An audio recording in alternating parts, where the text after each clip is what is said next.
de um dia alguém no futuro, um de vocês, realmente, sei lá, incorporar a Einstein, revolucionar a ciência? Não, não impede. Tá? Mas no momento que vocês fizerem isso, lembre-se, a ciência é assim que funciona, isso em todas as áreas da ciência. Se você vai propor algo novo, seja ele qual for, você vai propor esse algo novo, beleza, para explicar um determinado fenômeno físico. Mas você vai também, ao mesmo tempo, ter que explicar todas as outras medições do passado. Então, não é só propor algo novo, você tem que propor algo novo que também recupere tudo que já foi medido no passado. Então, não é tão trivial você propor algo realmente revolucionário novo, sem recuperar todos os dados do passado, porque foram medições. Só coisa nova, né? Só para reproduzir o novo. Não, o passado também tem que ser tudo consistente. Então, não é trivial de ser feito isso, tá?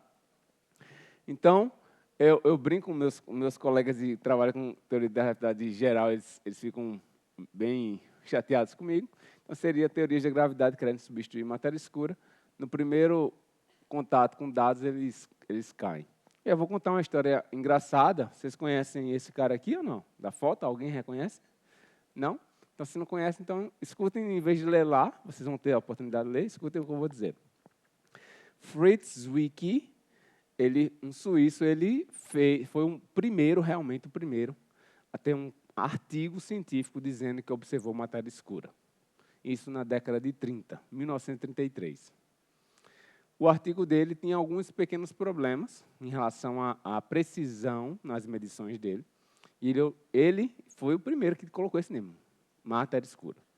Ele estava observando uma galáxia, um aglomerado de galáxias chamado Icoma, e ele disse, olha, o movimento aglomerado de galáxias tem galáxias. Galáxias tem estrelas. Ele fez, as galáxias dentro do aglomerado estão se movimentando com uma velocidade maior do que deveria. Então, deve ter, aí ele disse, uma matéria não luminosa, matéria escura, ele colocou o nome, para explicar o movimento dessas galáxias. Isso foi em 1930. Os erros eram gigantescos, ninguém levou muito a sério.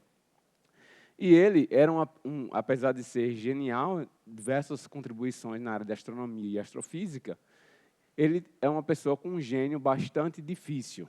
Então, o que aconteceu? Ele dava seminários falando do pessoal nas conferências sobre o artigo dele. Gente, eu descobri matéria escura, existe uma matéria escura no aglomerado de Coma. E o pessoal começava a criticar, essa conversa, matéria escura, isso não existe e tal. Aí ele fez, vocês todos aqui, ó, são todos bastardos esféricos. Aí alguém se atreveu a perguntar, o que você está me chamando de bastardo esférico? O que é bastardo esférico? Porque de onde eu olhar você, pela simetria esférica, você continua sendo um bastardo. Então esse termo ficou muito famoso, e aí ele depois generalizou que todos os astrônomos são bastardos esféricos. Não importa de onde você olha, eles continuam sendo bastardos. Tá?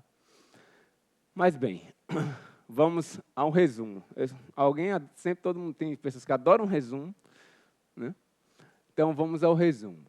O resumo é o seguinte, é que nós temos evidências de matéria escura, tanto na CMB, radiação cósmica de fundo, vai ser aglomerados de galáxias. O que eu falei aqui foi de lentes gravitacionais, formação de galáxias, e eu nem coloquei curva de rotação de galáxias aqui, mas também está. E tem outras evidências que eu nem sequer mencionei para vocês. Tá? São várias delas. Mas vamos lá. Então, o que é a matéria escura, afinal? Né? O que a gente conhece? Isso são os fatos, tá? O que a gente conhece de matéria escura. São fatos. Primeiro, matéria escura deve formar estruturas. O que é formar estruturas? Formar galáxias no início do universo, para a gente estar aqui hoje. Ela deve não possuir carga elétrica. Por quê? Porque ela é escura, ela não emite luz, não reflete luz, então ela não tem carga elétrica. Tudo bem? Não é um próton nem um elétron.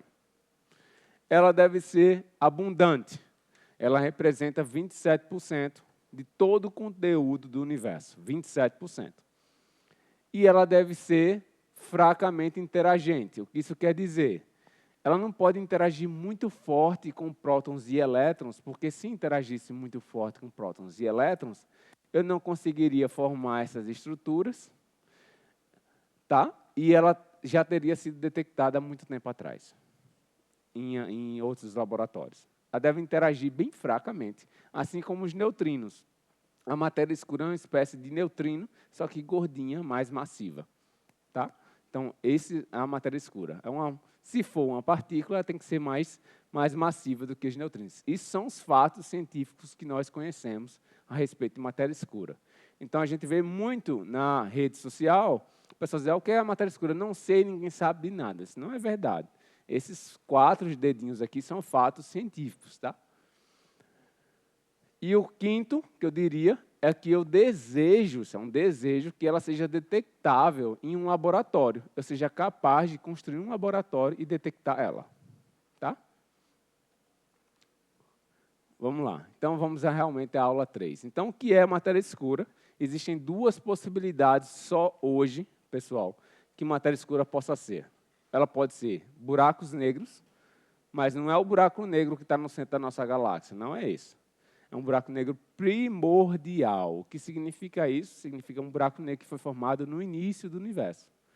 Eu falei para vocês de radiação cósmica de fundo, que é do início do universo. Tem que ter matéria escura lá. Então, esse buraco negro já tem que estar lá.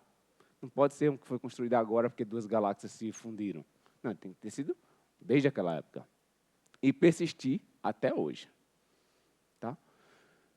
E pode ser partículas, seja elementares ou não. Elementar, o que é isso? É que ela não possui outras partículas dentro, como um próton. O próton é uma partícula, mas ele tem outras partículas dentro, que são os quarks. Ela pode ser também composta, né? Ou elementar, que não possua nenhuma outra partícula dentro, assim como o elétron. O elétron não tem nada dentro do elétron, é só o elétron. O muon é só o muon, não tem nenhuma partícula dentro do muon. O neutrino é o neutrino, não tem nada dentro do neutrino. Tudo bem? Então, se é uma partícula ou buracos negros. Nessa de hoje, eu vou concentrar na de partícula. Tá? Que é o seguinte, tem partículas que podem ser bem leves, uma massa bem pequenininha. Aqui está um erro, aqui, ó. Deveria ser super heavy, ser pesada, bem pesada, desculpe o erro. Ser bem pesada, bem leve. Ela pode ser tipo uma zebra, o que eu quero dizer, tá? Com esse zebra. Porque tem partículas de matéria escura que elas são extremamente difíceis de serem detectadas. Muito, muito difíceis. Se ela tiver algumas propriedades em particular, elas são extremamente difíceis de serem detectadas. Aí a gente chama ela de zebras. Porque se for essa propriedade, que a gente não sabe, é uma zebra, porque nunca vai detectar ela em um laboratório. Nunca. Nunca vai ser detectado. Vai ser só gravitação e acabou. Mas num laboratório, nunca vou construir um laboratório e detectar essa partícula. Jamais. Aí vai ser um cenário de zebra. Tem áxions, tem esse áxions, eu vou explicar, e esse WIMPs.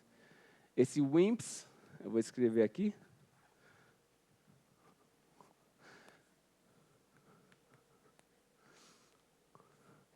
Significa isso.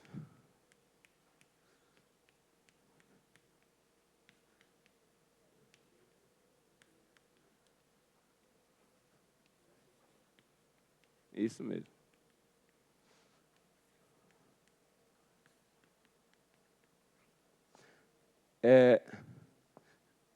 Talvez seja... muitos de vocês não assistiram, mas eu sou fã de Dragon Ball. E a primeira vez que eu escutei esse termo WIMP foi em Dragon Ball. Eu já assisti Dragon Ball umas 8 vezes, todos os episódios. Então, esse WIMP foi num episódio onde Vegeta falou para Goku, Kakaroto, are you a WIMP? WIMP. Porque WIMP é uma gíria também em inglês para dizer que a pessoa é fraca. Aí ele estava reclamando com o Kakaroto porque não queria se transformar no Super Saiyajin para derrotar um cara. Are you a WIMP, Kakaroto? Aí eu disse, pô, o que é WIMP?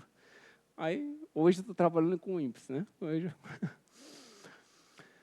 Então, tem um WIMPs, que são as partículas massivas, que elas interagem fracamente, e tem esses áxions que também interagem fracamente. Qual a diferença entre uma e outra? Esse aqui é o rei hoje, porque é o rei, é o mais popular e mais aceito na literatura internacional. É esse. São partículas massivas, tipo com a massa maior do que a do próton, tá? E que interagem fracamente, lembra? Mas não tem carga elétrica, é como se fosse um nêutron. E esses áxions também interagem fracamente, só que eles são leves. Então, a grande diferença entre eles é a massa. Todos os dois interagem fracamente, só que esse pode ser detectado e esse pode ser detectado, só que esse tem uma massa grande e esse tem uma massa leve. Tá? Esses são os mais populares da literatura e, por essa razão, coloquei que esse é o rei e esse aqui estava só esperando esse dar um vacilo para assumir o trono.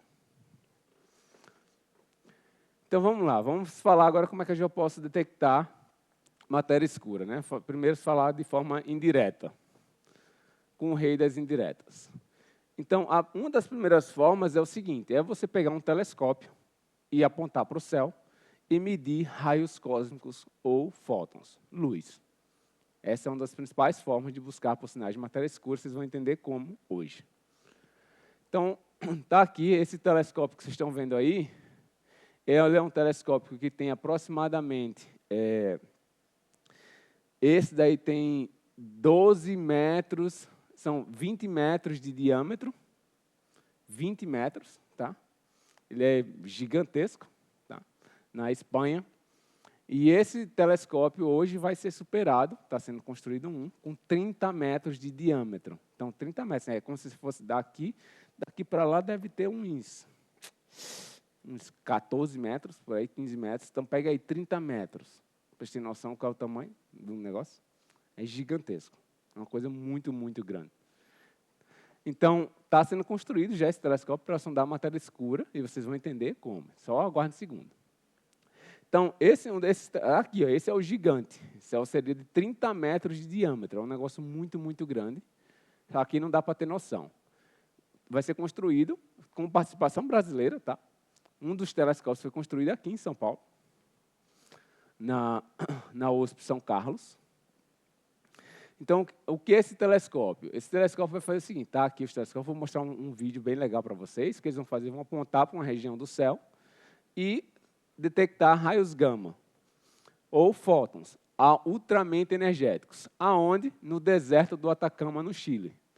Está aqui só, estou explicando primeiro o que é, depois explica a física. Está aqui um laboratório, já existe um, que é o do ESO, que é uma da Europa, e vai ser construído outro, bem próximo desse, mais ou menos aqui, onde está esse pequenininho aqui, vai ser construído esses conjuntos de telescópios, ao longo desse deserto inteiro aqui. Tá? Ocupando uma área de 3.000 quilômetros quadrados. Aí, uma professora já brinca, que ela dá aula lá em São Paulo, na USP São Carlos, que ela fala assim, alguém pergunta, professor, 3.000 metros quadrados, isso é grande?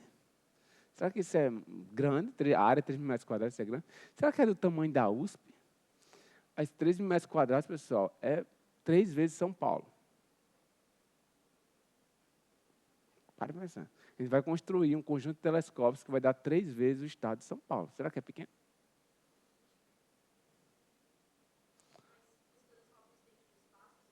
Isso. Não é um telescópio de 3.000 metros. A área que eles vão cobrir dá mais que o estado de São Paulo.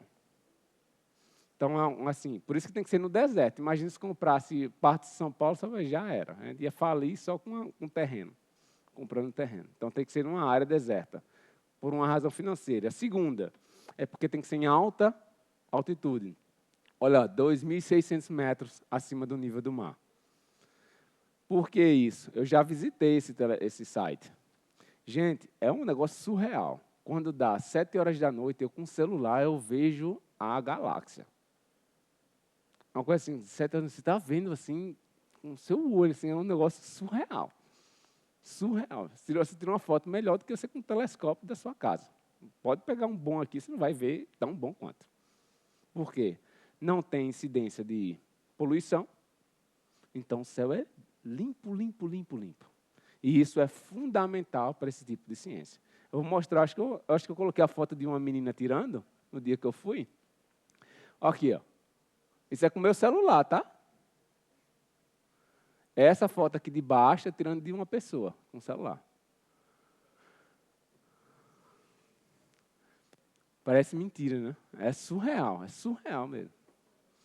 Quando dá 6 horas, 6:30 da noite, você vai começando a ver já o disco da galáxia, assim, aparecendo. Então, olha só, isso é no deserto. Aí alguns estudantes falam, professor, nossa, se se afiliar a uma colaboração dessa para sondar matéria escura, lá no deserto do Atacama, onde é que eu vou dormir? Eu não tenho nem onde dormir, vou ter que acampar aí por um mês. Aí esse é um mês, quando for, você tem que passar um mês lá. E à noite faz mais ou menos uns menos 10, mais ou menos, menos 10 graus. Um vento. Então, menos 10 graus, mas se nós temos um hotel para os visitantes, né? O físico gosta de uma vida boa.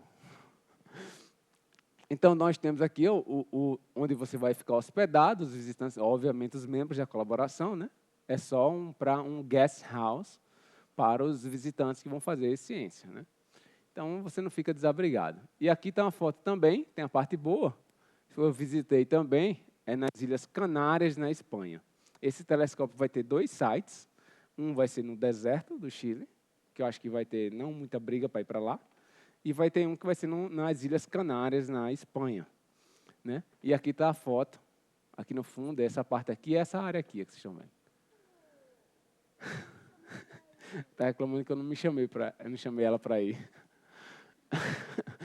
Então, é também um lugar muito, muito legal. E lá, agora eu vou mostrar para vocês o vídeo de como é que funciona. Então, vocês veem um fóton, tá? Um raio gama com alta energia e entra na atmosfera terrestre. No momento que ele entra, pessoal, ele começa a se separar em pares de partículas, formando várias partículas, vão passando para a atmosfera, interagindo com o oxigênio, com todas as moléculas da atmosfera e vão formando muitos deles. Então, esse chuveiro de partículas que está aqui vai atingir, eventualmente, olha só, isso é uma luz mesmo, que você, essa luz é uma luz mesmo, de verdade, isso não é invenção, não. Aqui está o chuveiro, tá vendo? Isso é chamado de chuveiro de partículas. E essa luz, que é como se fosse um anel mesmo, que é o que é detectado por aqueles telescópios. E aí, o que aqueles telescópios fazem? Eles querem telescópios grandões para detectar todo esse anel, querem telescópios pequenos, porque quando aquele fóton, quando vem lá, de muita energia mesmo, é como se ele passa direto assim, pela atmosfera terrestre, bem rápido, e o que ele vai realmente fazer de anel é um anel pequeno. Se ele vier com pouca energia, é como se assim, ele já entra na atmosfera, já meio que perde energia, se quebra, se espalha, aí vai formando luz por tudo que é lugar. Aí você precisa de muitos telescópios para detectar, eita, esse fóton chegou com qual energia? É como se fosse assim, ele chega energia e distribui na atmosfera. Então, precisa de vários telescópios para ir coletando essas energias que foram distribuídas por aquela fóton que chegou lá em cima. Se ele vem com energia muito grande, ele passa direto. Eu preciso só de um grandão aqui esperando ele chegar para detectar toda a luz que ele vai gerar. Tá? Então, preciso de vários tipos de telescópios, de vários diferentes tamanhos, e agora eu vou explicar para vocês a física por trás. Então, é assim. Então, se você tem partículas de matéria escura, chamando ME, quando elas interagem de alguma forma, tá? Isso é física de partículas, tá, pessoal? Você vai gerar, por exemplo, matéria, antimatéria, elétron, pósitron, e esses elétron, pósitrons, não vou ter tempo de explicar o processo, eles geram fótons. E o que é que eu uso? Eu uso um telescópio para detectar esses fótons. Basicamente é isso. Aí o que significa? O número de fótons que eu detecto, pessoal, e qual a energia, a área que ele alcança, me traz informações sobre qual é a propriedade dessas partículas que geraram um fóton desde o começo. Então, eu estou na Terra. Meus telescópios estão na Terra. A matéria escura está em escala de galáxias. Então, está lá as matérias escuras nas galáxias. Aí, imagina uma partícula se interagiu com outra e se aniquilou. Produziu assim, ó, produziu alguma coisa, produziu é mais é menos. Fora da Terra, esse é mais é menos, tá? Esse mais é menos vai lá, está lá, partículas aceleradas, elas emitem radiação. Elas emitem essa radiação e eu fico lá com o telescópio só esperando essa radiação. Quando essa radiação chega, eu digo, olha, a propriedade da partícula que gerou aquele mais é menos, que depois gerou os fótons, é essa. E assim eu consigo sondar qual é a natureza da matéria escura, detectando fótons usando telescópios. Tá? E todo esse processo daqui para cá é muito bem compreendido. Tá? Beleza? Então, vamos entender. Agora, eu vou escrever uma fórmula. Vocês podem, se não entender, vocês me expliquem, tá? Vocês me perguntem. Me explicar, não, né? Me perguntem. Olha só, eu tenho duas partículas, eu chamei de x e x, ou Ki e Ki, e elas se encontram. Eu preciso de duas. Duas. Duas partículas. Então, olha assim, essa daqui eu tenho um número de partículas dessa, eu tenho um número de partículas dessa. Preciso de duas para se encontrarem. Essa aqui é a partícula e essa daqui é a antipartícula. Então, vou chamar assim, ó, barra. Só entendam, essa é como se fosse a mais e a menos, ou a menos e a mais, pouco importa. Da mesma forma que eu tenho é mais e é menos, ou é menos e é mais. Eu tenho uma partícula e uma antipartícula. Eu tenho um número de densidades Ki e um número de densidades Ki. Elas precisam se encontrar. Elas se encontram. E nesse ponto aqui, elas deixam de existir. Porque toda vez que uma matéria se encontra com outra matéria, deixa de existir, se aniquila. E produz o quê? Energia. Que energia é essa? Fótons. Então, daqui, produziu fótons. E são esses fótons que eu detecto com o meu telescópio.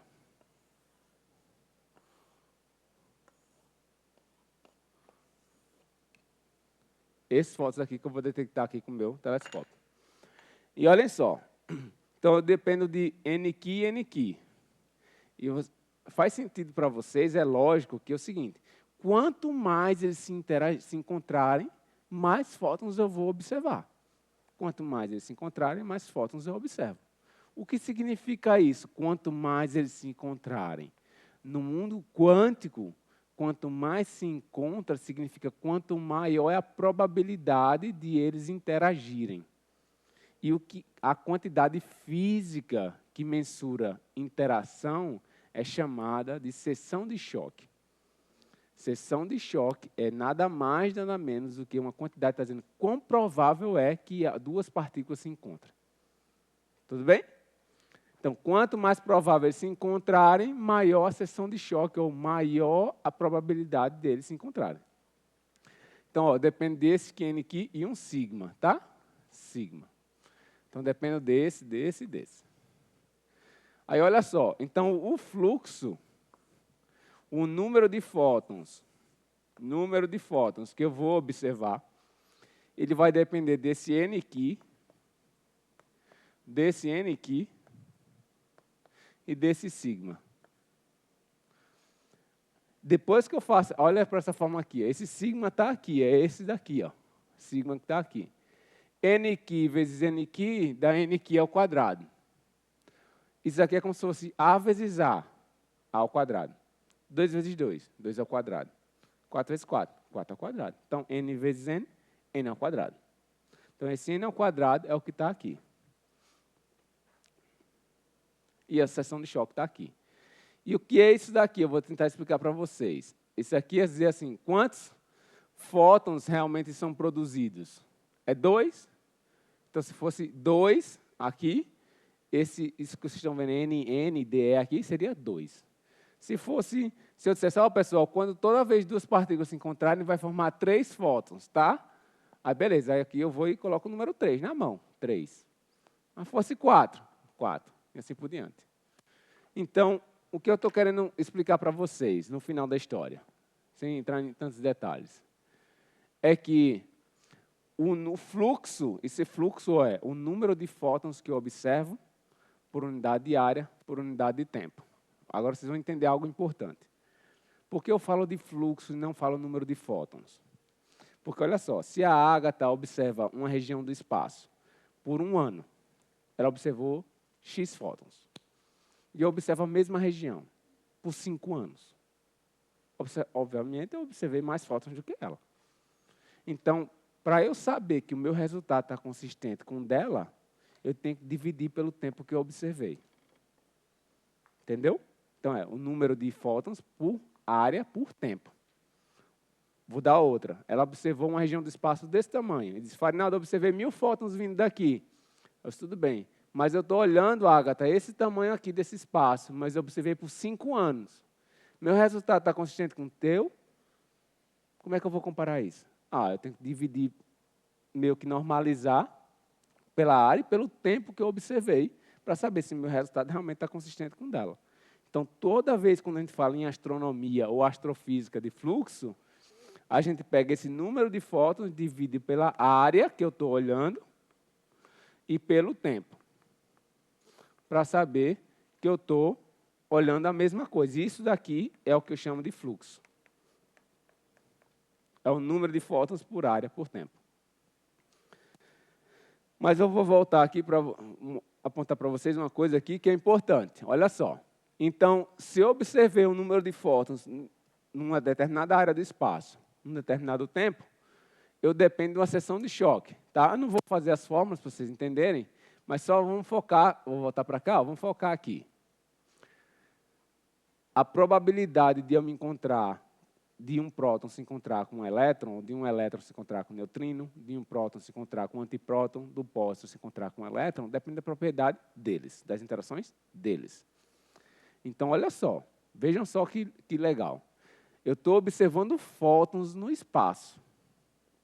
A quantidade de fótons que eu vejo depende das propriedades das partículas que geraram esses fótons. Ou seja, ao sondar fótons com um telescópio, eu consigo dizer quais são as propriedades, massa, interação, que tipo de partícula é, qual a carga elétrica, só medindo fótons com um telescópio. Então, ao medir fótons, eu consigo, no final do dia, dizer se a matéria escura é uma partícula com massa tal, com carga elétrica ou não tal, com interações tal. Então, fótons é uma forma indireta, porque eu não estou vendo a partícula aqui na minha mão. Eu só estou vendo os fótons que ela gerou. Tudo bem? Então, isso eu chamo indireta. Indireta porque eu não estou vendo a partícula passar. Eita, eu vi aqui ela passando. Não. Você indiretamente diz o que é que ela é a partir dos fótons que você observou. Então, isso é chamado de detecção indireta, porque é uma sondagem onde você não vê a partícula no seu laboratório. Faz sentido? Beleza. Deixa eu passar aqui. Então, esse aqui eu vou pular, esse aqui é um pouquinho complicado. Vejam outro vídeo aqui em La Palma, na Espanha. Aí mostrou esse vídeo. Aqui é um telescópio. Deixa eu apagar a luz. Deixa eu voltar e apagar essa luz aqui. Cadê ela?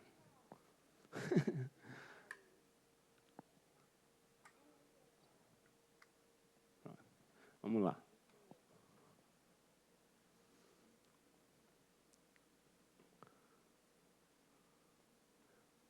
Um telescópio gigantesco. Olha, essa é a luz que você vê no espaço. Ela vai incendiar. O que vocês estão vendo no telescópio é um espelho, tá? Ele pega essa luz, espelha ela naquela câmerazinha que está ali, ó. Ele vai pegar essa luz todinha, espelhou ela e mandou para essa câmera. Essa câmera manda esses dados aqui para 8 países. Tem um cabeamento do Chile, do deserto do Chile, para 8 países. Independente. 8 países.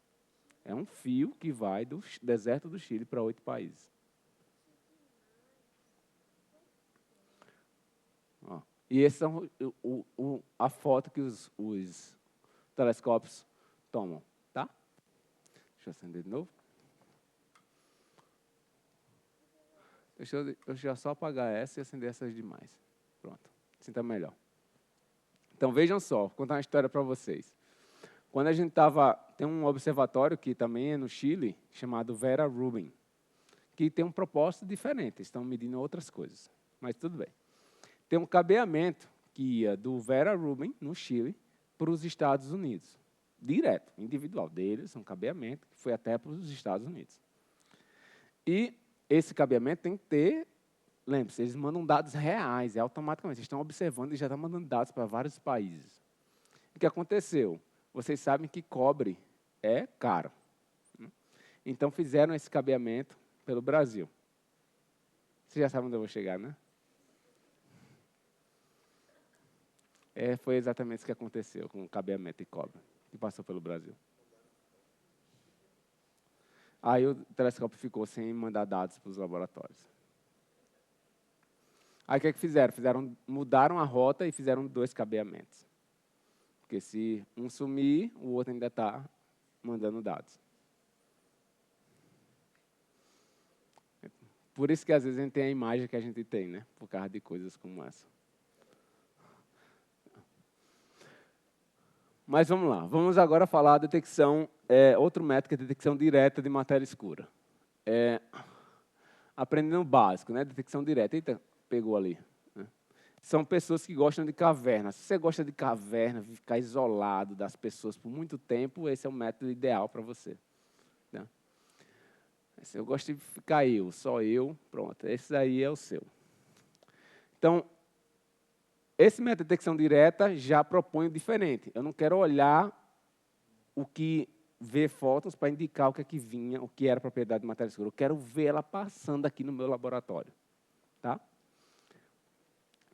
O que é baseado? É assim, ó. Tá vendo essa montanha que vocês estão vendo aqui? Fica mais ou menos, essa montanha é equivalente a estar 3.000 metros acima do nível do mar. O topo dessa montanha. Tá? Lá no pico dela. 2.500 metros. E no fundo aqui, a mais ou menos uns 1.000 metros, no subsolo dessa montanha, é que tem um laboratório de matéria escura. Então, ele está equivalente ao nível do mar, a mais ou menos 3.000, 2.800 metros abaixo do nível do mar. E eu já visitei esse laboratório pessoalmente, essa é a história que eu vou contar para vocês. Então, o que eles fazem? Olha só, a ideia é o seguinte, eu vou mostrar uma animação já já. Vem uma partícula, está aqui essa partícula. Eu tenho um tanque, pessoal, de do gás e líquido, chamado xenônio. Ele é do tamanho desse, inicialmente começou com o tamanho desse bicho aqui, como se fosse um cilindro, imagina um cilindro desse tamanho aqui. Certo? Cilindro de xenônio. Beleza? Xenônio purificado. Alguém poderia chutar um nome, quanto custaria um cilindro desse tamanho de xenônio? De líquido.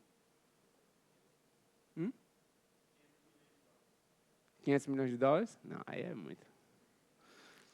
Um líquido desse daqui, mais ou menos, custaria 80 milhões de dólares, um líquido. Só o líquido. A bolsa de valores de xenônio é controlada por experimentos de matéria escura. É fato, isso é fato. Isso é fato científico, não é brincadeira, isso é fato. Quando eles anunciam que conseguiram grant, conseguiram financiamento dos Estados Unidos para comprar xenônio, o preço de xenônio sobe. Porque sabe que os físicos vão ter que comprar xenônio, aí as empresas sobem os preços do xenônio. Aí, muitas vezes, eles recebem um grant e não anunciam, para evitar que as empresas subam o preço de xenônio. E a mesma coisa, quando o experimento de matéria escura já não usa mais, já ficou meio velho, aí ele quer vender, aí é muita gente, muito experimento de matéria escura ao redor do mundo querendo vender, o preço de xenônio cai. Então, como é que funciona? Xenônio, para quem não conhece, quem já jogou Need for Speed aqui? Alguém já jogou? Alguns jogaram, né? Beleza. Pronto. Quem não conhece, é um carro. Todo mundo vai saber, pronto. Quem já assistiu. Tem um filme de carro muito famoso, que já está na 8ª, sei lá, 9ª edição. Todo mundo sabe quem é? Que filme é esse que eu estou falando? Velozes e Furiosos. Ah, não sabe, né? Tudo bem. Nesse filme Velozes e Furiosos, vocês sabem que muitos desses carros têm uma luzinha embaixo, né? Para deixar bem irado, bem massa, né? Esportivo. Isso é xenônio, tá? Só que não é um xenônio puro, é um xenônio sujo qualquer. É aquela luzinha lá que deixa bem irado o carro por baixo, que os playboys gostam de usar. Esse é o xenônio, é um gás cintilante, tá? O xenônio pode ser na forma gasosa, na forma líquida. E ele sem ser purificado, ele não é tão caro. Por isso que qualquer um tem. Não é tão caro. Inclusive, estão colocando nos faróis do carro também, agora tal. Então, esse é o xenônio. Xenônio é um cintilante.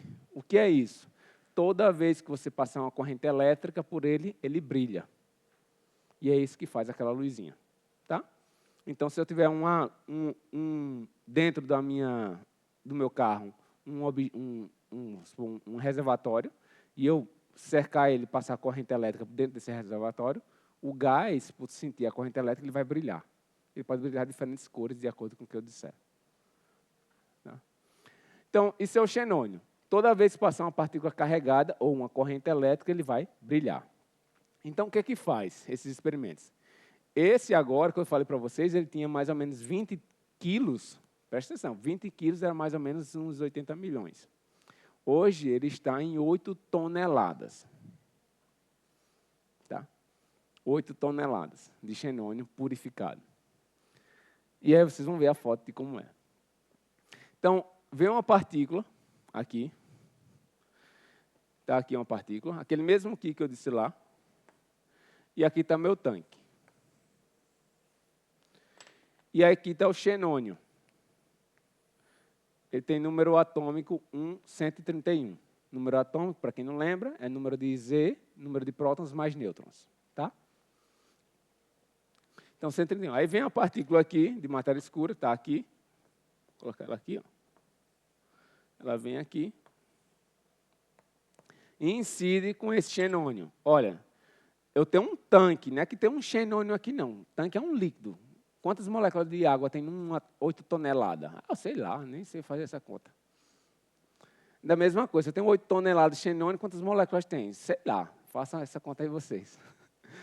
Então, tem bilhões delas aqui, milhões e milhões delas. Então, ele vai interagir com um desses átomos de xenônio, interagiu com o átomo de xenônio aqui, aí o que vai acontecer? O xenônio, por 131, ele tem um monte de elétrons. Quando ele bater com esses aqui, ele tem uma energia maior do que a energia de ionização do xenônio. Como eu falei para vocês antes, se eu tenho um fóton com energia maior do que a energia de ligação do elétron, num átomo de hidrogênio, eu arranco o elétron. Então, tem vários elétrons aqui, vários deles, nas camadas de valência. Vem essa partícula aqui, depositou energia, ela vai arrancar esses elétrons. No momento que ela arranca esses elétrons, estão aqui uns elétrons aqui, agora soltos, foram arrancados aqui. E no momento que você arrancou esses elétrons, o que acontece? Nada. A não ser que você seja muito inteligente e bote aqui embaixo e aqui em cima. Aí você faz assim, ó. Aqui eu vou colocar uma placa com carga menos Q, aqui embaixo. E uma carga mais Q aqui em cima. Vocês concordam que carga menos se repele? Então, esses elétrons vão fazer o quê? Vão subir. Esse carga mais com menos atrai, né? Então, esses elétrons, quando forem arrancados, vão ser atraídos aqui para cima. E aqui em cima, pessoal, aqui está o gás de xenônio lá do Velozes e Furiosos. Nesse gás, quando esses elétrons chegarem aqui, eles vão emitir uma luz. Toda essa história que eu estou dizendo para vocês aqui, de acordo com a luz que chegou aqui, eu digo para vocês o que é que veio daqui. Dependendo da quantidade de luz que eu vi aqui, eu digo para vocês as propriedades da partícula que causou tudo isso. Com uma precisão absurda. Agora vocês me perguntarem, o que é isso aqui? Esse xenônio? Isso é física nuclear dentro, física de materiais dentro. Para construir esse laboratório, geólogos, tem até advogados que trabalham nisso, porque tem que ser um laboratório multinacional. Aí quem é dono desse laboratório? É a Itália, é os Estados Unidos ou é a França? Aí tem que ter acordos internacionais, tudo que você imaginar de área de profissão está envolvido num laboratório como esse. Oi? Vai fazer? É complicado, né? Primeiro coisa, a gente tem que falar com o parlamento brasileiro para depositar. Depositar 80 milhões para ver que chega. Então, lembrando, só revindo. Eu tenho uma partícula, deposita energia, arranca elétrons nesse elemento, arrancou os elétrons sobem, chega no gás, o gás, quando um gás sente a presença de carga elétrica, ele emite luz. Eu observando essa luz e a quantidade de elétrons que tem aqui, eu consigo dizer a propriedade dessa partícula que chegou. Eu consigo dizer se ela tem carga elétrica, se não tem, qual é a massa dela e quais interações que ela tem. Aí isso é detecção direta. Por que direta? Porque eu tenho um tanque, eu estou olhando o tanque. Passou, eu vi o que é. Tudo bem? Então, essa é direta, no meu laboratório. Então, vou mostrar para vocês como. Aqui está uma foto. Aqui é a foto real do detector lá dentro. Vou mostrar também a virtual. Então, aqui, ó, lá em cima, esses aqui são fotomultiplicadores, porque quando esses elétrons vêm aqui, eles vão ser acelerados, vão emitir fótons. Esses fótons que vão chegar aqui, eu quero ver muita luz. Aí eles amplificam o sinal da luz. A Carla vai falar um pouquinho para vocês sobre isso hoje à tarde. Então, a partícula vem, interagiu com algo, esses elétrons subiram lá, bateram numa parte de gás, gerou luz. Agora eu vou mostrar um vídeo, olha como é. Partícula bateu, os elétrons foram lá, emitiu luz. Aí você pode perguntar, o que é aquelas fotomultiplicadoras lá em cima? Eu vou dizer para vocês já já.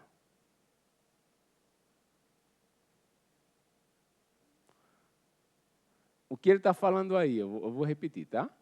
Então, o que ele está dizendo é quais são as fontes de background? Raios cósmicos, raios gama, nêutrons, raios cósmicos que vêm da atmosfera. Eles passam 3.000 metros no subsolo e batem no meu detector. E aí, como é que eu vou distinguir? Eu estou olhando no meu detector, aí vejo uma luz. Eita, e aí? Foi um raio cósmico que passou ou foi uma partícula de matéria escura que passou? Uma das principais razões é porque eu vou a 3.000 metros no subsolo para evitar, diminuir a incidência de raios cósmicos. E raios cósmicos têm carga elétrica. Aí o que é que eu faço? Em cima desse detector aqui, pessoal, e aqui, ó, eu cerco ele de um material cintilante. Toda vez que passar uma carga elétrica aqui, ele vai me avisar. Passou uma carga elétrica aqui. Aí, quando aconteceu esse evento, eu falo, isso não é matéria escura, porque não tem carga elétrica, deixa acontecer. Aí, fico lá. Aí, aconteceu um evento e não apareceu nenhum sinal para mim dizendo que tinha carga elétrica, eu sei, então deixa eu estudar esse sinal aqui, que talvez seja matéria escura. Se emitir algum sinal para mim aqui, nas laterais, dizendo que tinha carga elétrica, eu ignoro o que vai acontecer lá dentro. Tudo bem?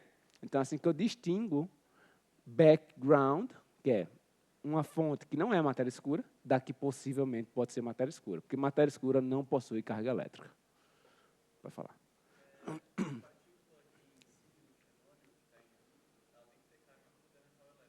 Não. Não. Partícula que tem carga elétrica. Aqui, vou dar um exemplo. Se eu tenho um hidrogênio, um próton e um elétron aqui, se um nêutron vier aqui e bater, ele arranca esse elétron. Ele não precisa ter carga elétrica para arrancar esse elétron. Oi? Nós temos um sinal de matéria escura com 99,99999% de confiança. Só que esse sinal tem outros detalhes que precisa outro dia, a gente conversa. Mas já observamos um sinal. Para falar.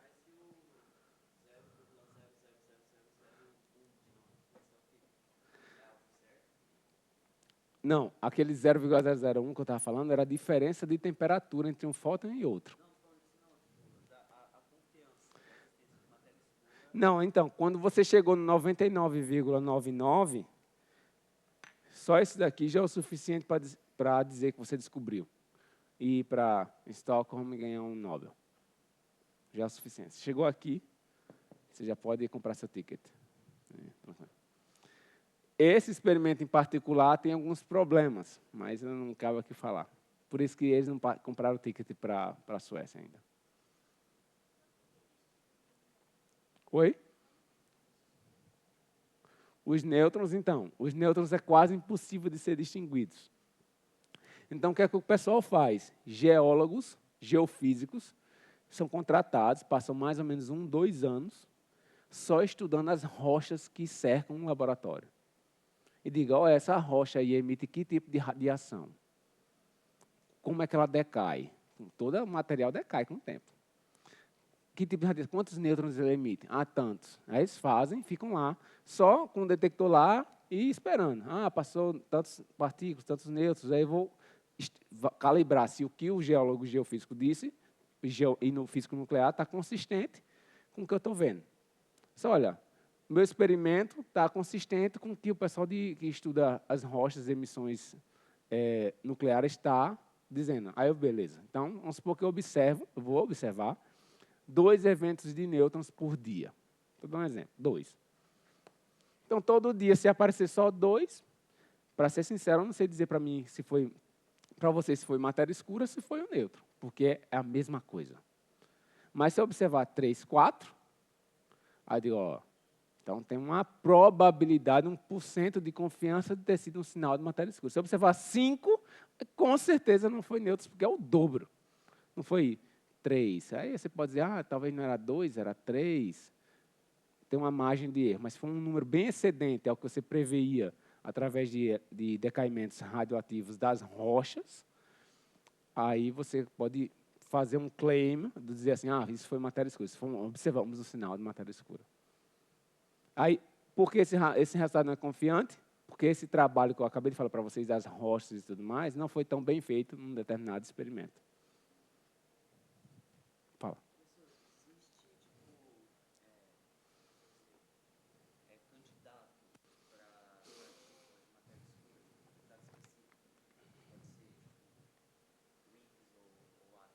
Tem. São partículas escalares, férrimas, vai em outro detalhe. Tem exatamente qual o modelo, como ela ganhou massa, como ela está envolvida com a origem da massa no universo, com o mecanismo de Higgs, como o Higgs está envolvido em tudo isso. Isso são 6 meses de curso. Então, falar para vocês, assim, na física, na pesquisa como um todo, tudo que vocês estão vendo é só um aperitivo, né, do que vem por trás. Né? Só um aperitivo, puramente. Para vocês terem noção, na área de astropartículas, que foi o que eu falei para vocês no primeiro dia de aula, uma pessoa que vai ter a formação em astropartículas, usualmente, não é sempre, certo? Usualmente, ela vai fazer um curso na graduação de física de partículas durante 5 meses. Certo?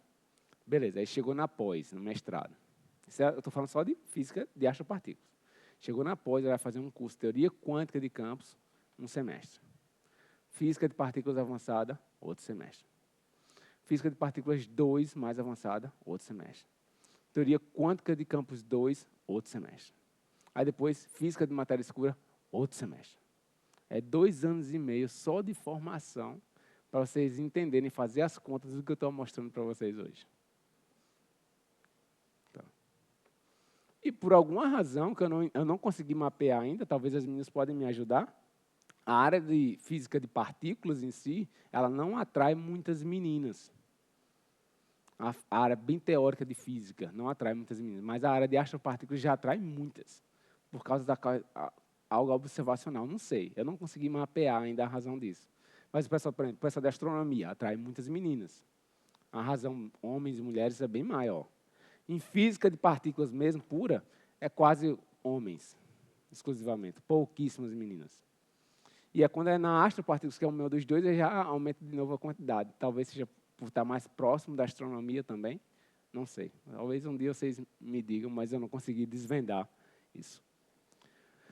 Mas bem, então aqui eu vou contar para vocês uma história. Né? Vocês podem zombar de mim depois, quando acabar esse mini curso. Vocês me encontram, esse é aquele professor que quase morreu. Então é o seguinte, eu trabalho com essa área de matéria escura desde o meu mestrado. Tá? A minha tese, minha dissertação de mestrado, foi a primeira dissertação de mestrado do Brasil em matéria escura. Você vê que não é muito comum.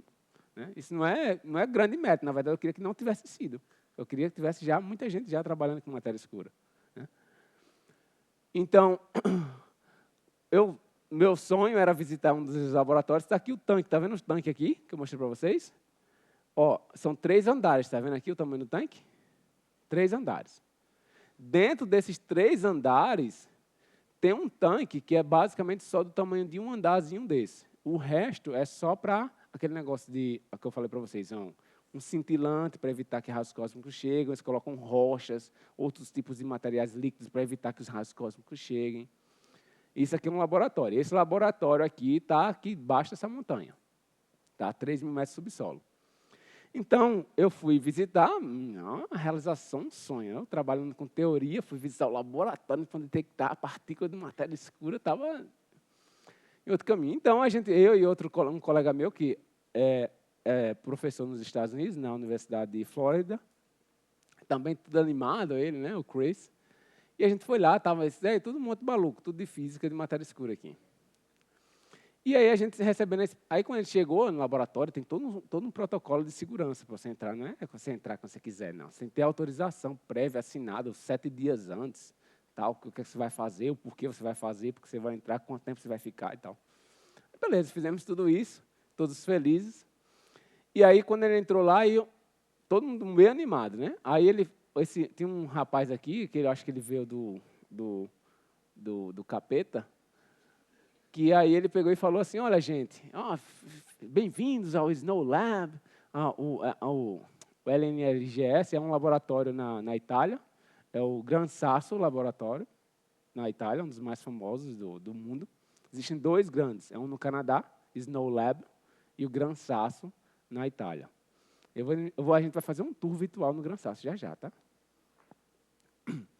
Então, ele falou assim, olha, gente, bem-vindos e tudo mais, deixa eu explicar para vocês como funcionam.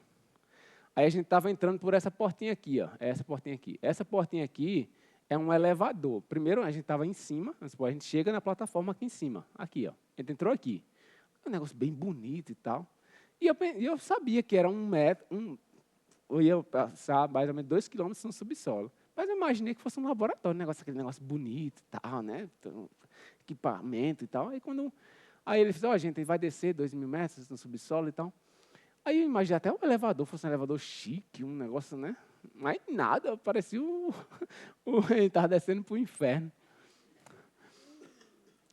E aí a gente desceu no elevador por mais ou menos uns 50 minutos. Mas aquele negócio, vocês veem só parede, aquelas paredes, não é parede assim, é pedra. Né? Pedra escura, você não vê a pessoa do seu lado, assim, você não vê. De escuro. E descendo, assim, 50 minutos. Os caras com medo. Aí quando chega lá embaixo, aí, beleza, passou, né? Aí esse homem que veio do inferno, ele falou assim, gente, olha é o seguinte, todos vocês vão ter que botar um crachazinho aqui, essa medalha, onde está gravado o nome de vocês. Por quê? Porque aqui tem vários fios soltos de alta tensão. E aqui era uma caverna de mina antigamente. Então tem muitos restícios assim, de materiais cortantes, pode ter fios soltos. E você vai assinar aqui que se você morrer, a culpa é sua. Juro. Se você morrer, a culpa é sua. Né? A gente não tem nenhuma responsabilidade. A responsabilidade é sua. Aí alguns não foram, voltaram no elevador e subiram lá para cima. Não foram. Porque quando a gente entrou, era assim, era essa entrada. Eu tirei uma foto de alguns pedaços, aí eu já mandei uma foto. Por incrível que pareça, eu mandei, naquela época, pelo Skype, que era muito famoso na época, era um programa. Alguém conhece Skype aqui? Conhece, né? Pronto. Antes era o mais usado, não o WhatsApp. O WhatsApp nem existia. Aí eu mandei um Skype para minha família, dizer, olha, estou aqui. Porque se fosse a última imagem minha, né, pelo menos eles tinham uma lembrança que um dia que ele morreu e tal. Aí tirei essa foto, depois de caminhar. Aí a gente foi chegando, olha só, fotos dos lugares. Se você tocar aqui, tchau. Tchau, tchau. E são várias pessoas, então está todo mundo andando um com o outro, assim, se alguém esbarra em você, dá o pedal todo na frente e eu atrás, passa. Mas bem, aqui ó, a foto, eu estava bem feliz antes, pode notar. E aqui sou eu. Depois, né? E ali, olha o elevador, pessoal, é isso aqui, pessoal. Isso é o elevador.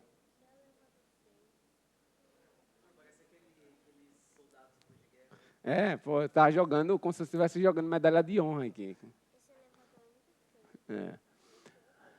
Então, agora eu vou tentar fazer uma visita virtual com vocês, para vocês terem noção como é.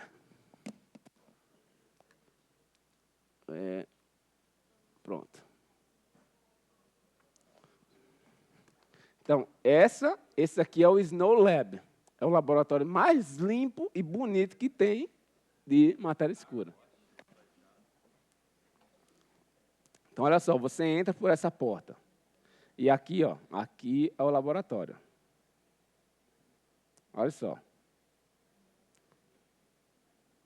E aí você vai entrar lá no fundo das trevas, lá. Beleza? Aí eu vou abrir um mapa. Aí, ó, vamos lá aqui, deixa eu colocar um mapa aqui. Vamos adentrar aqui no 2. Sim, uma coisa que eu não falei para vocês. Quando eu visitei aquele laboratório, foi em 2012. Olha só, 12 anos atrás. A internet que a gente tinha lá em 2012 era de 800 mega.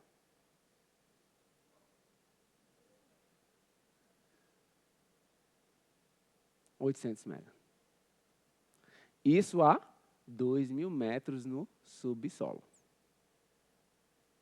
Tem noção? Tem coisas, algum de vocês aí, se algum de vocês se forem entrar na área de física relacionada ao CERN, na área de física de partículas, e principalmente se tiver contato com pessoas que trabalham com tecnologias que são subprodutos do CERN, vocês vão ver coisas, vocês vão ter que assinar termos como é que é o nome? Confidencialidade. Você fala essa palavra não? Confidencialidade. Não vou conseguir falar. Você tem que assinar termos, que tem coisas que, gente, eu já vi coisas que é surreal. É sério, é surreal. Assim, tem muita coisa que você vê. É como se estivesse olhando, assistindo aquele desenho dos Jacksons. Você sabe quem é esses? E vendo muita da coisa aqui de ser real. Assim, cara, eu não acredito que eu vou ver tudo isso real. É real. Alguém já viu um vídeo no Insta que, pô, viralizou, de um cara que está lá no computador, no trem, aí ele tira o celular, pega o celular assim, e abre a tela do computador e ele começa a fazer assim? Digitar? Já viram isso? Não? Vocês nunca viram esse vídeo? Acho que é porque eu assisto muito isso, né? E manda para mim. Pô, é no celular, cara. Já a gente vai fazer assim no trem. Aí vai. Abrir aqui para você, você com óculos, só quem vê é você. E digitar aqui no ar. Deixa eu mandar um e-mail aqui, pessoal, tá? A lecture vai ser essa hora, tal. Aí tiro o aplicativo, guardo. Cara, isso vai ser realidade já já. Coisa muito, muito, muito surreal. Então aqui, vocês estão vendo aqui uma sala, isso aqui é uma sala limpa, belíssima. O cara fazendo medições aqui. Vamos ver outra. Deixa eu ver essa aqui. Essa aqui também é interessante. Ó, isso aqui hospeda hoje um experimento. E esse experimento aqui é de medicina, tá? Tem um experimento de medicina aqui, nessa caverna que vocês estão vendo. Hoje é um experimento de medicina. Não, não é de vírus. Aqui o que eles fazem, muitas vezes, é entender como hospitais hospitalares, eles são, têm defeitos neles eletrônicos pela incidência de raios cósmicos. Aí eles estudam aqui. Vamos ver outro. Agora eu vou mostrar um que é um dos meus preferidos, é o 34. Aqui é um laboratório de matéria escura de lá. Olha, esse aqui está o mais limpo, tá vendo? É sensacional aqui. Vamos ver aqui. Aqui é a entrada. Peraí, deixa eu... DEMEC é um laboratório de matéria escura, tá? Agora deixa eu ver o DEEP, o 35. Cadê o 35 aqui? Aqui ele. Aqui ele, olha o tanque aí.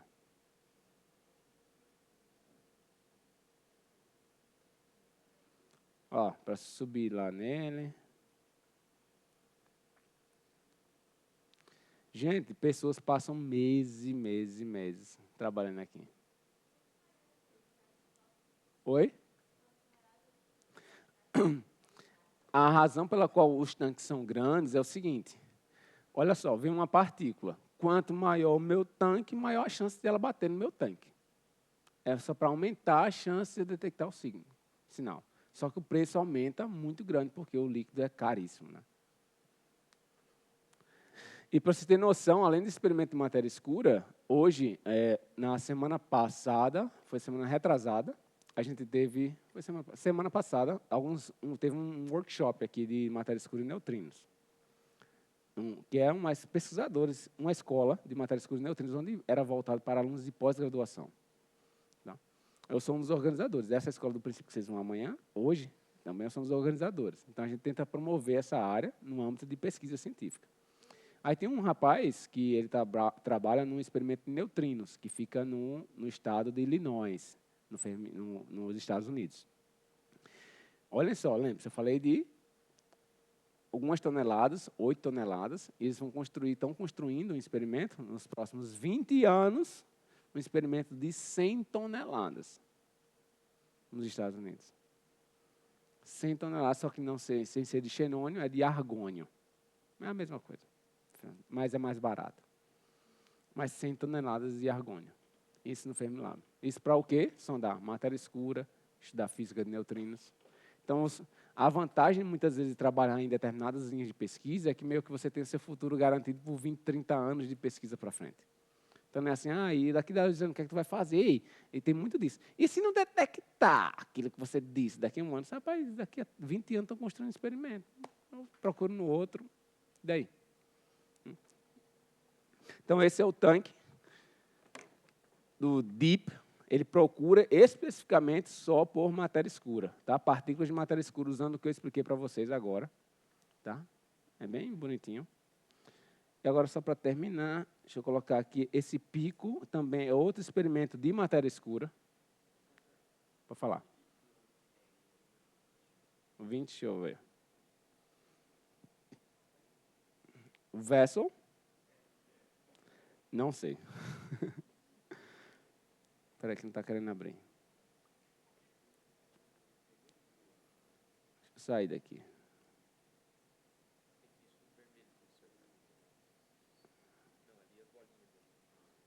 Nesse vermelho aqui? Não, eu sei, não. Nesse 20, sim. O 20 aqui, aqui, peraí. O 20, aqui, vamos lá. Então esse deve ser um experimento de neutrinos. Deixa eu ver aqui o que é isso. Acho que é um playground para as crianças. É um parquinho para as crianças, eu acho. Brincadeira, não sei o que é. Não, mas esses laboratórios, eles sempre têm aquele tipo um guest house por perto, um lugar onde os pesquisadores que vão passar meses ou um ano lá, para que você possa dormir, se alimentar, e tudo isso é pago pela colaboração. A colaboração vai passar. Normalmente, você não passa um ano. É assim, cada colaboração tem uma regra. Então, assim, cada pesquisador é obrigado a passar um mês por ano. Se você vai ser em 2 vezes 2 semanas agora, depois 2 semanas depois, é problema seu. Normalmente, a colaboração aqui paga para você passar esse um mês lá. Você vai passar um mês nos Estados Unidos, ou um mês na Europa, um mês no deserto, um mês nas Ilhas Canárias, pago pela colaboração. E aí você vai ficar fazendo medições que é de interesse da colaboração. Análise de interesse da colaboração. Todo mundo que faz parte da colaboração é obrigado a fazer isso? Sim. Todo mundo. Se você quiser associar uma colaboração, fique sabendo que você vai fazer isso. Você é obrigado. Então, mesmo que seja teórico, você vai ser obrigado. Se no momento que você disser, eu quero fazer parte, tá certo. Então, você vai passar 2 semanas ou um mês fazendo esse tipo de análise. E, claro, tudo depende do tamanho do experimento. Um experimento que é pequeno, que você precisa simplesmente passar 7 dias, 5 dias, mas você vai ter que, em algum momento, ir onde está o seu experimento, que você está associado, coletar dados, ficar bem que tem tarefas que são muito simples, para os teóricos, principalmente, que não tem nenhuma formação de instrumento. Eu, se for pegar qualquer instrumento, eu quebro. Eu sou horrível. Minhas habilidades manuais são terríveis. Então, o máximo, eu não sou afiliado a nenhuma colaboração dessa, mas eu tenho interesse em ser uma. E já me falaram, Fernando, tem aqui uma dessas que você pode se você se associar, você vai fazer assim. Você fica lá, toda vez que passar um raio-x, você enter. Passou um raio, enter. E aí é como se estivesse mandando mensagem para todo mundo. Passou um raio cósmico. Passou um raio cósmico. Mas, cara, isso é muito chato. Para mim é chato. Mas isso é um pedaço do todo. Né? Porque quando você fala assim, passou o raio-x, é como se fosse tudo magicamente está lá, os seus dados do seu computador, você vai fazer isso tudo sozinho, bonitinho, no seu ar-condicionado. Não, a vida real não é assim. Alguém vai ter que fazer o trabalho sujo. E o que se faz, né, que uma pessoa faz trabalho sujo, é todo mundo faz um pouquinho. Aí depois, numa colaboração, você faz 7 dias, você faz isso. O resto do ano você faz só pesquisa. Mas sim, em algum parte do tempo você vai ter que fazer esse trabalho sujo, como todo mundo. Tá? No CERN, por exemplo, quando são experimentos maiores, de grande porte, como o que eu ia falar, como o Atlas e o CMS, deixa eu só mostrar aqui de novo. O Atlas e o CMS, que eu ia falar só essa parte de Collider, para terminar. Na parte do Atlas e do CMS, por exemplo, o Atlas hoje possui 4.600 pesquisadores. 4.600. O CMS é 3.800, 3.900. Muita gente. É muita gente.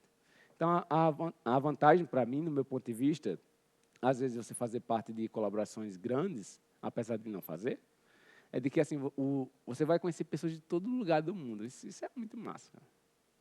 É muito massa. Você conhece todo mundo, assim, culturas totalmente diferentes. E uma das vantagens que eu falo para todo mundo, assim, que eu adoro na vida de pesquisador, é que você, às vezes, você viaja, conhece vários lugares do mundo que muitas vezes você nem teria oportunidade de conhecer, fazendo o que você ama e pagam. Então, juntar duas coisas boas ao mesmo tempo, né? Então, você viaja para conferências científicas, assim, a vantagem, o que eu adoro na vida de pesquisador é que você sempre está crescendo. Não é uma vida estagnada. Senta, vá. Senta. Não é uma vida estagnada, onde você aprendeu uma profissão, essa é minha filha, de 8 anos. Ela nasceu na Alemanha. Pronto, você tem até esse tipo de coisa, nasceu na Alemanha.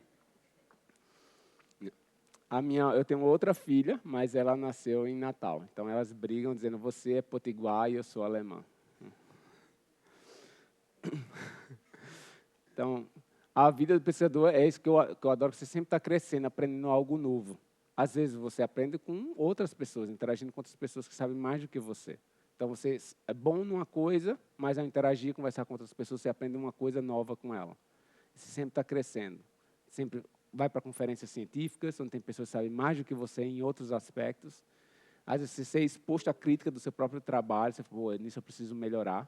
Né? É muito fácil você fazer o seu trabalho escondido numa sala, ninguém sabe se é bom ou se é ruim. E é repetitivo, todo dia a mesma coisa. Na pesquisa você não vai ter isso. E eu fico abusado fazendo a mesma coisa rapidinho. Então, eu adoro poder fazer coisas diferentes com frequência. Eu amo fazer isso.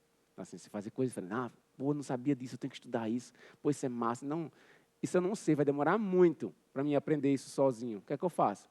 Chama um cara que já sabe, de outro país, vem para cá, me ensinar isso aqui, vai dar um mini curso para mim e para os estudantes. A gente está aprendendo, pronto, beleza, agora eu vou incorporar isso na minha pesquisa. E vai vice-versa essa troca. Isso é muito, muito, muito irado. Eu acho sensacional na parte da vida do pesquisador em si, que vai muito além de simplesmente fazer conta no papel, dar aula. Eu gosto de dar aula, mas eu me sinto realizado sendo pesquisador. Então, eu gosto de ser professor, mas eu me sinto realizado sendo professor, sendo pesquisador. Se eu fosse só professor, eu não me seria realizado.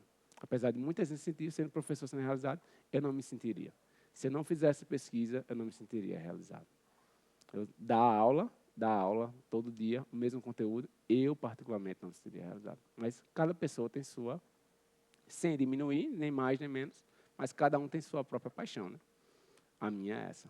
Eu me encontrei quando eu descobri que existia pesquisa científica. Aí eu só vou concluir nos últimos 5 minutinhos que eu tenho, para vocês entenderem um pouco da minha história. E vocês talvez vão se identificar com alguns de vocês. Então, na minha família, pessoal, não tinha ninguém que tenha ido para a universidade. Eu fui o primeiro e sou até hoje, da minha família inteira, a ter entrado na universidade. Até hoje. Né? Espero que seja a segunda. Então, até hoje, fui o único. Então, eu não tinha ideia zero do que é a universidade. Zero. Sabia nada. Nada. Sabe que nada? Eu era o zero à esquerda na universidade. Então, quando vocês têm uma noção do quão era bobão numa universidade, no primeiro dia de aula, tinha uma disciplina chamada de Física 1. Nessa disciplina de Física 1, eles vão ensinar movimento linear, movimento angular, essas coisas. Né? E a gente chama as disciplinas, elas têm créditos. Ela não tem horário. Você vai ter aula quando? Não é nem assim não que a gente fala diferente. O universitário tem que falar diferente. Aí fala, não, a gente vai ter 3 créditos, 4 créditos de Física 1. Quando? Na segunda. Aí eu juro, eu pensei, eita, R$ 4. Caramba, vou ter que pagar R$ 4 só em Física 1. Aí se depois, não, depois eu tenho mais 4 de cálculo. Tá, bicho, R$ 8 todo dia, cara. Juro. Então, o que é que eu fiz? O professor chamou, gente, vai começar a aula. Aí eu esperei os meus amigos irem na frente para saber se alguém ia pagar algum dinheiro para o professor. Esse era o nível da minha educação universitária. Quando ninguém passou e ninguém pagou nada, assim, é assim, então eu também entro de graça. Então, eu não tinha nenhuma perspectiva de fazer pós-graduação, mestrado, não sabia nem que existia mestrado, doutorado, isso não existia. Então, na minha época, quando eu entrei na graduação em Física, o meu auge eu já era o auge. Por quê? Porque eu fui o primeiro a entrar na universidade.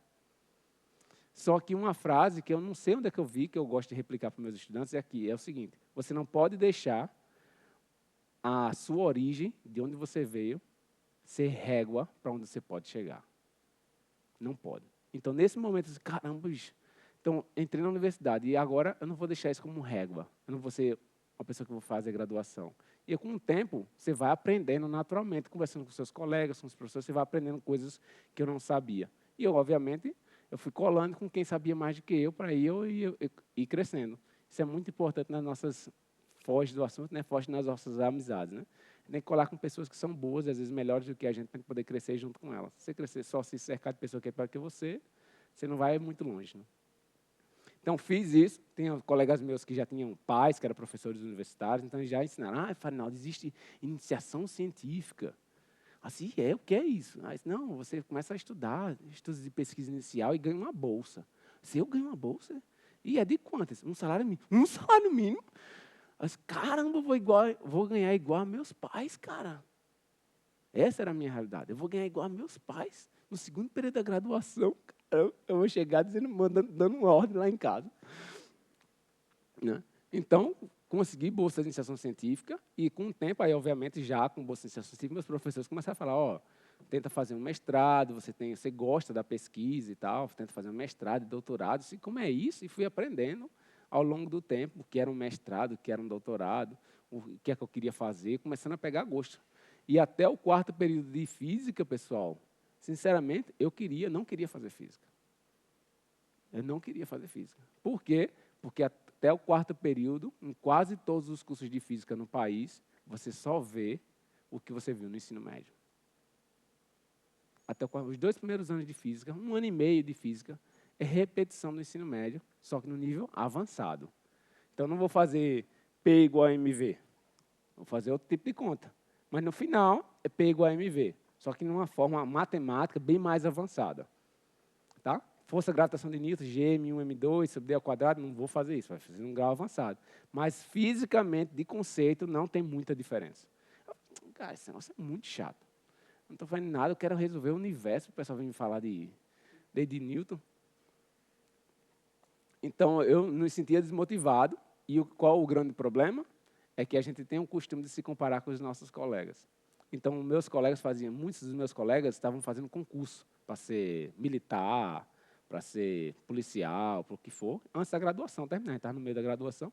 Aí eles passavam e faziam, ixi, olha, já estou ganhando tantos mil, estou com um carro, estou com não sei o quê. E eu ficava, rapaz, bichinho, eu vou nessa onda aqui de terminar a física, os meus colegas já estão ganhando carro, é só foto para aqui, foto para lá, luz neon nos carros lá, e eu aqui, né, levando pau nas disciplinas, será que é isso que eu quero para mim? Então, comecei a me questionar. Mas, no 5º período, felizmente, foi quando eu encontrei um professor de pesquisa que me despertou para a pesquisa científica. Ele falou, não, física de pesquisa é isso. Ele começou a me apresentar o que é pesquisa. Caramba, bicho, eu acho isso muito massa. Descobrir coisa que ninguém sabe, é eu que vou descobrir, é eu que vou fazer o conhecimento acontecer. Pô, isso é muito irado. Aí, assim, então, o livro não é o suficiente. Não, você que vai ir além do livro.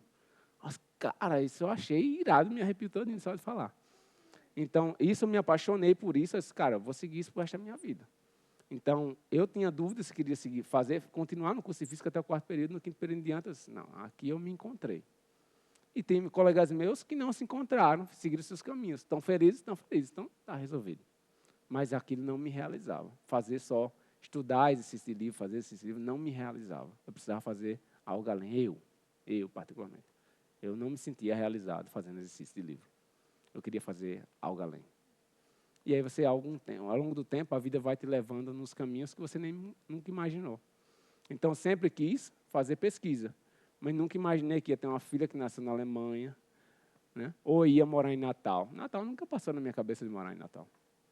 Eu pensava que, em um certo momento da minha vida, eu queria ficar o resto da vida na Alemanha. Mas minha família, para quem não sabe, é de João Pessoa. Eu fiz a minha graduação, como o Luca falou, em João Pessoa. E aí, por questões familiares, né? Meus pais também estão já ficando mais velhos. E é um preço que se paga muito alto você morar muito longe da sua família. E nesse momento da minha vida eu não estava disposto a pagar esse preço. Cada um tem sua prioridade.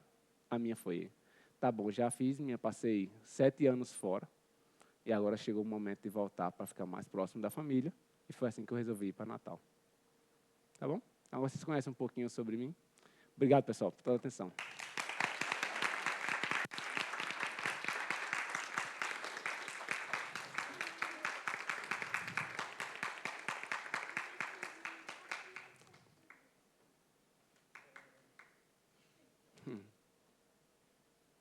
Bom, pessoal, são 11h25. Como eu já havia adiantado, né, para quem chegou agora um pouco mais, quem chegou atrasado,